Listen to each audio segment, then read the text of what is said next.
first of all, I'm really happy to be speaking directly with Tristan today. He is the national manager for NIO and Firefly in the Netherlands. I know it's been a while since the announcement, but congratulations to the promotion. Maybe you could start by saying hello to everyone. Hi, everyone. Nice to be here. Greetings from the Netherlands. So when did your journey with NIO begin? How did you know this brand at the very beginning? Sure. Yeah, it's a fun question. So I was one of the founding fathers for NIO in the Netherlands, right? And then you think this guy has been with NIO for 10 years, but actually it's been a little bit over 3 years, right? So I think 3 years and 4 months maybe. That makes me employee number 4 for the Netherlands, right? So that was quite early. My first interview was with Chris Chen, and my second interview was with Li Hong, so the co-founder of the company. So it was really in the early phases. When I signed up, we didn't even have an office yet, right? So my laptop and my phone were sent to my home, right? And luckily, the first day that I started working, we had just gotten our office in Amsterdam, right? It was a really small office, and 3 other people were working there. But I think we immediately got a clear objective, right? Because we had 6 months to go live in the Netherlands. So 6 months to prepare a go-to-market launch is extremely short, right? Especially in the Netherlands where regulations and all these things are quite complex, right? So things take a little bit longer most of the time. But the reason why I went for NIO, so one is the message came quite unexpected for me, right? I was working for another company, but when NIO reached out, I remember, I think the first time that I heard from NIO was actually when the EP9 broke the lap record at the Noordslijve, the Nürburgring, right? So that was back in 2016, out of the top of my head. But that was the first time where I heard of this little automotive company that hadn't sold a single car yet, but somehow broke the electric world record on the Noordslijve in Germany. So that was quite a stir, especially since I used to race back in when I was a lot younger, right? So I've also always had a little bit of a connection there.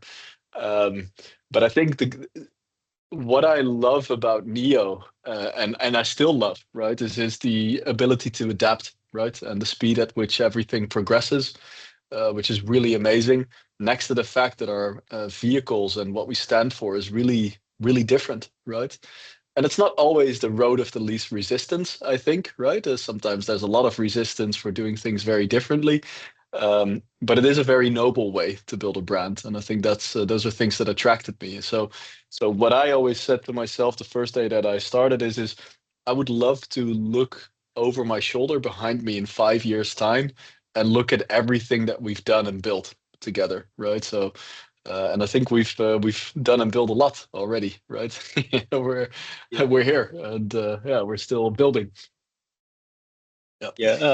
So were you ever concerned about working with a car brand that was relatively unknown in the Netherlands at the time? You mentioned you didn't even have the office when you started. Yeah, we didn't have the office. We didn't have the car either, right? So I had never sat in a NIO until the first cars arrived. Well, technically, I drove it a little bit in Norway because we started 1 year earlier in Norway. But the ET7, which is the car that we started with in the Netherlands and in Europe, I'd never seen it before, right? Just online. So I was quite nervous because my background is in the rental car business, and I drove many very premium cars, right? The Porsches, BMWs, Audis, Mercedes. So I knew what a car was supposed to feel like. So when it came rolling off the trailer, I was quite nervous, right? But then once I drove it, I thought, hey, this feels really good, right? This is really good. Thank goodness. Otherwise, it was going to be very difficult for me to sell them. But I think that's I think really good. Of course, we're still today we're still relatively unknown, right? And that's especially in Europe because we're still so small, right? And imagine when NIO just started in 2014. Nobody knew it in China either, right? That period from 2014 to 2018 was a very quiet period, right? It took time to build the brand and until the first ES8s were delivered. But also the first few years after delivering the ES8s, it was still very unknown in China, right? And I think that's a little bit the phase where we are in the Netherlands and in Europe, because we're competing with OEMs that have been doing this for literally 100 years, right? As in 100 years Yeah. actually in the business. Yes. But this is the area that we're competing with. So that's of course very difficult because we're now competing in their home base, right? Which is Europe. So it's a very fun back and forth, I think.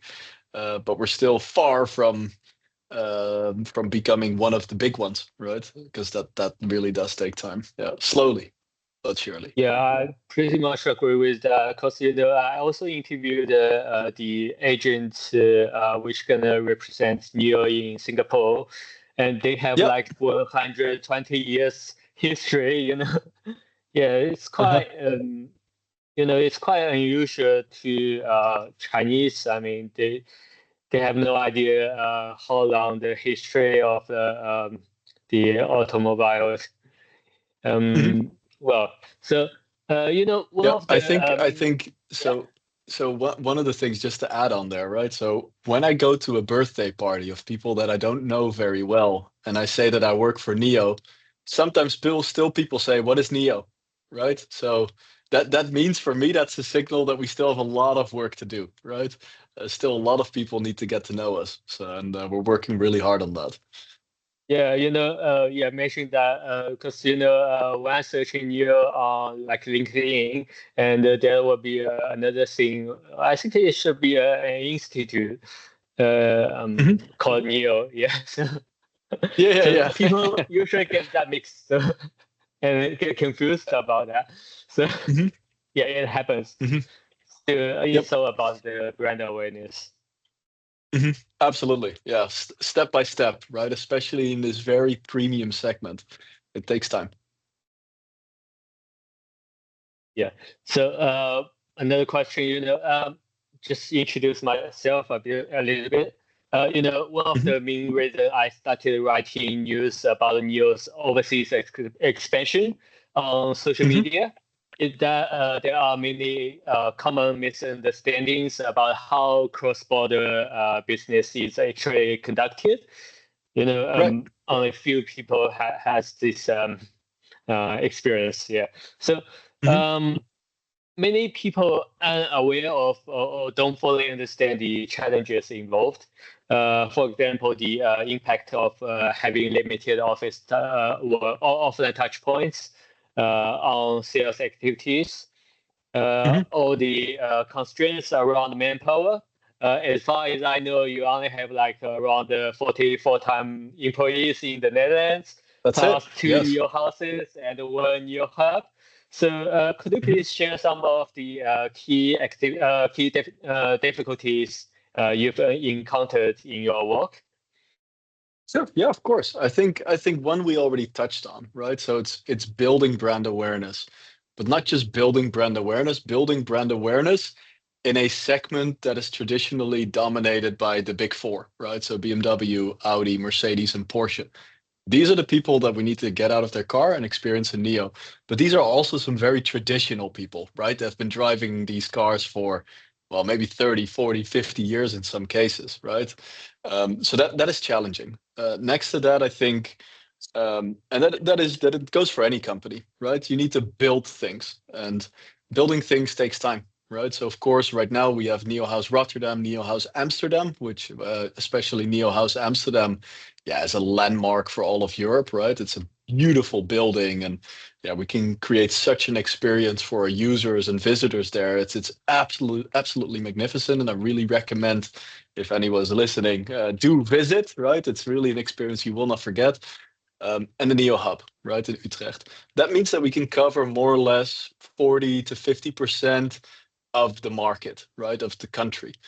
But it is the most interesting part of the country to be at, right? So if you want to bring that to around 80%, you need to double your sales outlets, right? Or even triple. And so really we want to focus on the what we call the Randstad in the Netherlands, right? That's the area that we're focusing on. And we do that with a very small team. right? So the team that's responsible for importing, transporting, preparing, polishing, maintaining, selling, both B2B and B2C, it's only 40 people, right? And that includes myself. Um, so it's a small team, but it is a very dedicated team, one that's working really hard to make everything work, right? Working very hard on building this brand awareness. But of course, that's challenging. But I think most of it right now is so we have some naturally geopolitical headwinds, I would say, right? It's more challenging in Europe than it was 3 years ago, especially now with the import charges that has been implemented not too long ago. But we're still here, right? And we're still fighting and we're still building their brand. And I think we have a very competitive product, right? So one of the things that is good actually about the Netherlands is that it's a relatively small country, right? So to put things in perspective for the Chinese listeners here is so Shanghai, I think it's what is it, 27 million people, Yeah. from what I remember, right? The Netherlands is 17 million people, right? And that's a country. Okay, and it's a country that's way more spread out, right? So our biggest city, it's 1 million people. That's Amsterdam, right? And then we've got Rotterdam, it's Yeah. 800,000 people. And I think in China, that's what, a tier 4 city, what they call it, or something, or a tier 3 city. It's like a small town for you guys. Yeah. So it's a very different market. But what is good is it's a small country, right? So with 10 power swapping stations, which is what we have today, we can cover almost the whole country, right? Just 10 power swapping stations, which is good. But on the other hand, yeah, we need to get more cars on the road so people can see them more often. We need Mm. to increase our brand awareness, which we're doing in a very structured and slow way, right? So, and this is, I think, really the NIO way of building a brand because we're relying heavily on community, on lifestyle, and I think we need to, right? And the reason behind that is we have so much to offer, but this would never come to you can never display this in a banner or you can never display this in a TV campaign, right? Then you're just another OEM, then you're just another car brand. So we need to make sure that we offer the right experiences. And I think if we do that consistently, just like was done, which was what was done in China, right? We will make it. We will continue increasing our market share year on year on year. But you have to be very consistent, right? And believe in the strategy, believe in the uniqueness of your product, and also obviously everything that we offer on a communal perspective, right? Because yeah, I visited Shanghai together with NIO, what is it, a year and a half ago. And yeah, I was picked up by a user, right, at the airport. And I was like, why is a user picking me up? And then the Chinese colleague said, yeah, but he really wants to meet you. I'm like, well, okay, great. But there he was with his wife and his kid, right? Came to pick me up and then drove me to a user event, which was 45 minutes away. And I experienced that. And yeah, we played flag football with users. We went to the user band, right? So the music, Yeah. and it's so I think so special to see that and experience that, and that also yeah re-energized me, saying, okay, this is really the way that we should build this brand, but it takes more time, right? You Yeah. can do massive TV campaigns and you will reach a lot of people, but you will not have any engagement, right? And the Neo Mm. ways is yeah going slower and offering the experience, but then getting in return a much higher engagement, right? And that's how we're building this brand, and that takes some time, and that's also one of the challenges, right? Is Yes. getting this unique brand out into the market. Yeah. Yes. But branding sometimes carry a utilitarian or less profit-driven tone, whereas sales require a more proactive push. So how do you Of think course. Yeah. NIO or Firefly will strike a balance between the two in the Dutch Mhm. market going forward? Yep. So if I look at the market, right, just holistically, last year, and of course the registration numbers, it's nothing in comparison with China, right? Nor will it ever be. China has now half of all the electric vehicles in the world are being sold in China today, right? Half. Yeah, exactly. Europe plus the US plus Africa plus the South America is the other half, right? All the rest of the Yeah. world is the other half. Um, so of course the market is smaller here, But if I look at the segment that we're active in, and in so in China, I think that's 300,000 RMB and above, right? We had a good market share there. I think it was 40% last year, full electric, above 300,000 RMB. In the Netherlands, in the segment that we're in, so above 63,000 euros, right, after import and taxes and all the other stuff. So it's a gradual build, right? It will not be this massive explosion because we need to convince all these very premium users, all these very premium potentials to get out of their traditional German OEM into an electric vehicle that is from a brand that they've never heard about, right? And slowly we're building that brand. Regarding the push, right? So of course, yeah, we have very motivated fellows in the NIO houses and also at the NIO hub, which are getting the most out of every lead, right? We're doing community selling, we're doing performance marketing, so online, right, banners and these things. And that is essentially how we get our leads in, right? And then, as soon as people are in, of course, we try to convert them. And that's a very active approach, right? So as soon as people show their interest, we do everything we can to try and convert these. But of course, we need to know what we're competing with, right? That's also one of the challenges. Yeah. So let's move to the main topic for today. Now that your responsibilities also include the Firefly brand, so what does your day-to-day look like? Is it like 50% NIO, 50% Firefly? Not quite yet. So I think right. First of all, it's amazing to be able to take care of another baby, right? So that's really nice. And of course, Firefly has so much to offer, right? It's very competitive in this market, which is good. The Europeans, generally speaking, they drive smaller cars than the Chinese, right? Especially in the premium segment. But Firefly is much more competing on the volume segment, right? So the B segment that Firefly is active in is around 40%. Well, that's perhaps a little bit exaggerated. Around 35% of the market, the total market, right? And now we have a car in that segment, which is, I think, really good. But coming back to your question, what is the split? I think, right, and this is what we are doing from what I believe in China as well, is we're trying to merge things as much as possible, right, to be as efficient as possible. And the fellow in the Netherlands that is selling NIOs, in the Netherlands, we will have Fireflies in our NIO houses, right? So the Firefly is standing right next to the NIO, and it's sort of, you could sort of compare it to some extent to BMW and Mini, right? BMW, the main brand, and Mini, the sub brand. And we're sort of creating a similar approach, right? But the person that's selling the NIO he will also sell the Firefly, right? And of course, we will have some specialization between the fellows. But the same is the manager is the same guy, right? And the manager of that manager is the same guy, and I'm the same guy, right? So we're all taking care now of our two babies, right? And we need to develop both of them and help them get out there in the market. But it is much more efficient, right? So it's a very efficient way of doing things. So for Firefly, actually, we didn't have to extend the team much. We're just making sure that they are fully trained and ready to also be able to handle all these Firefly potential users. So if I have to make a split, of course, there's meetings about just Firefly, right? But overall, I'm 200% NIO, right? As in the NIO group, so Firefly plus NIO. And I think maybe 20% is exclusively Firefly related, right?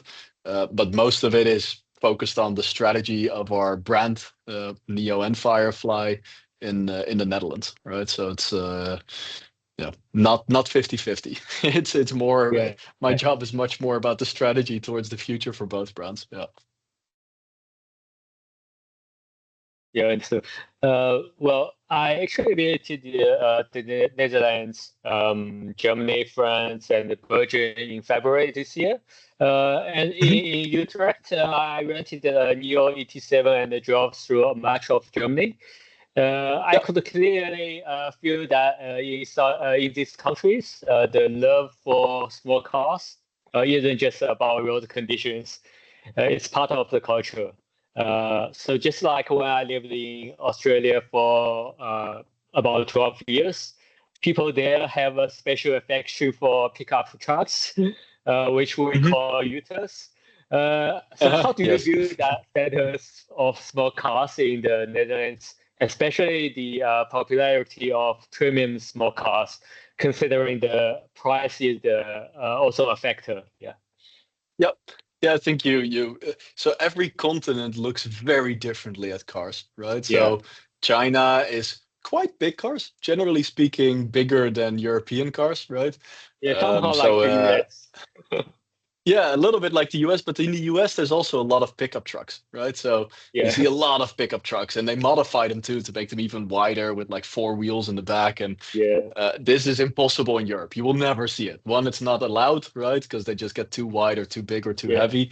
But secondly, it's also very much driven by taxation, right? So um, one is the price of gasoline is just it's quite expensive in Europe, right? Especially in the Netherlands, it's the one of the most expensive in the world. So driving a very inefficient truck is very expensive, right? That's how it starts, I would say, right?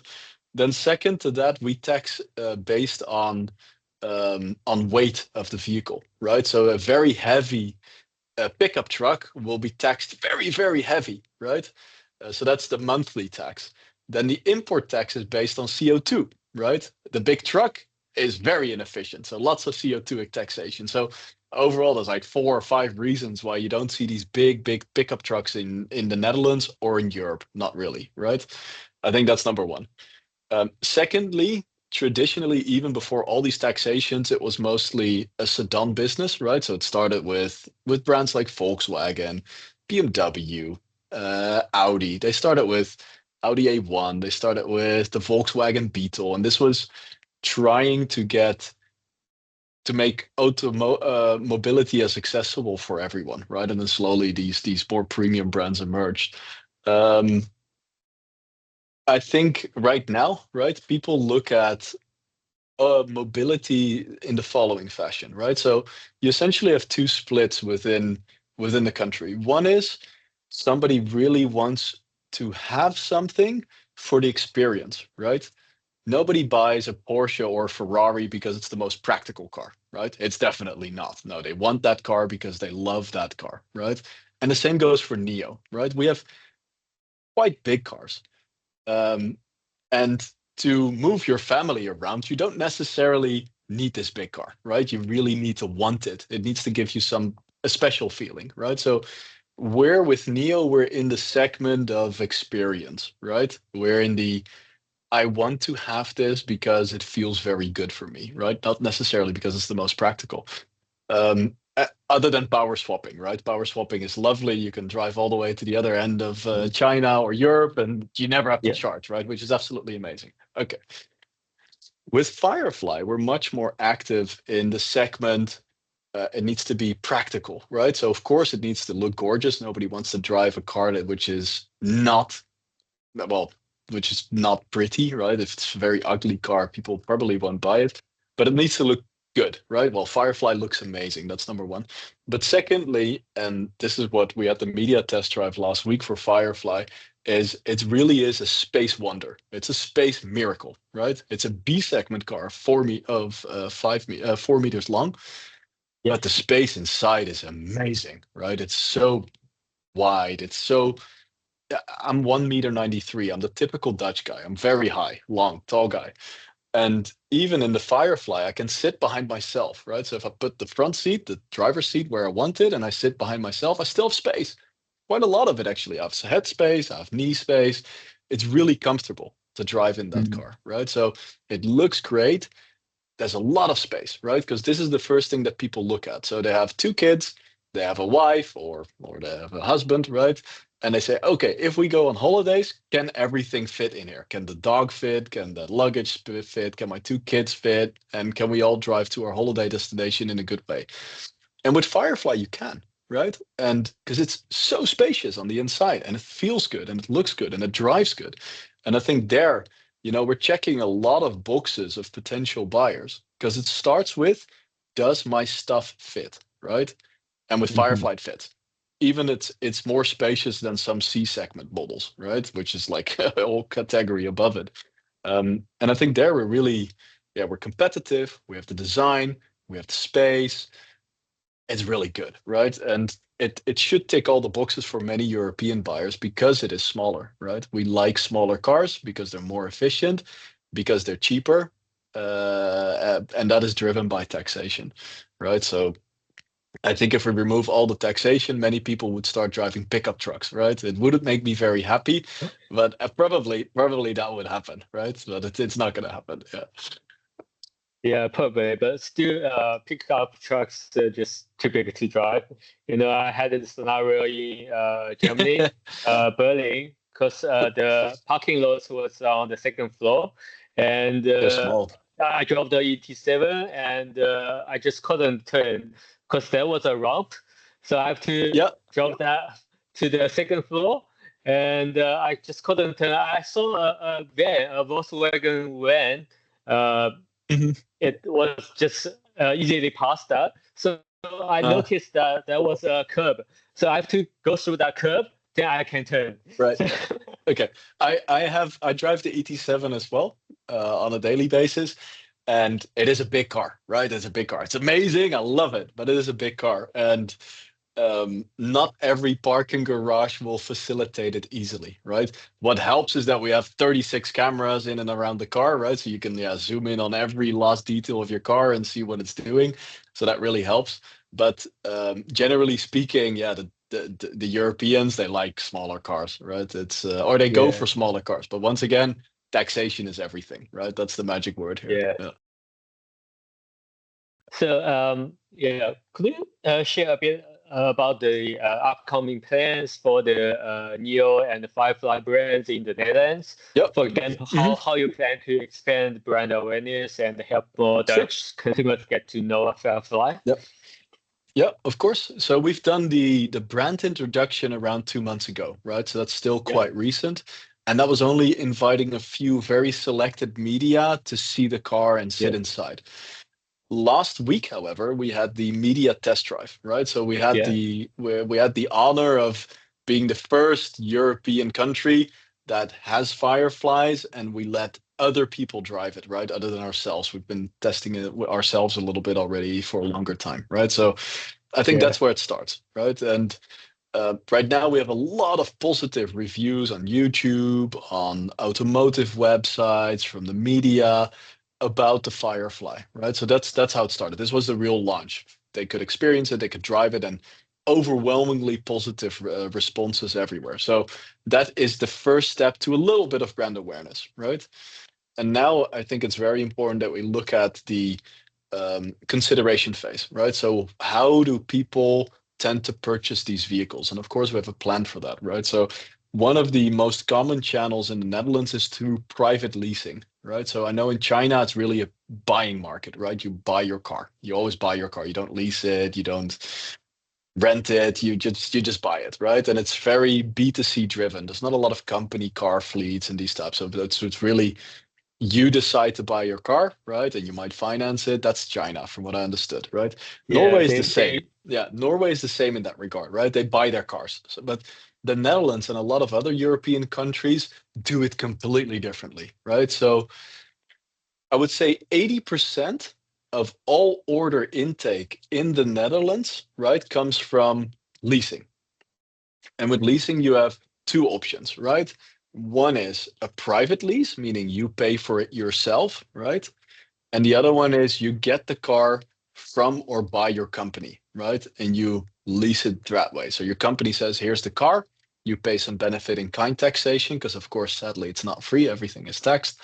Um, but these two, we need to be very sharp, right? And here we need to have the collaboration with the leasing companies, right? So the top 10 leasing companies in the Netherlands. There's a lot of leasing companies. There's over 100 leasing companies in the Netherlands. It's a lot.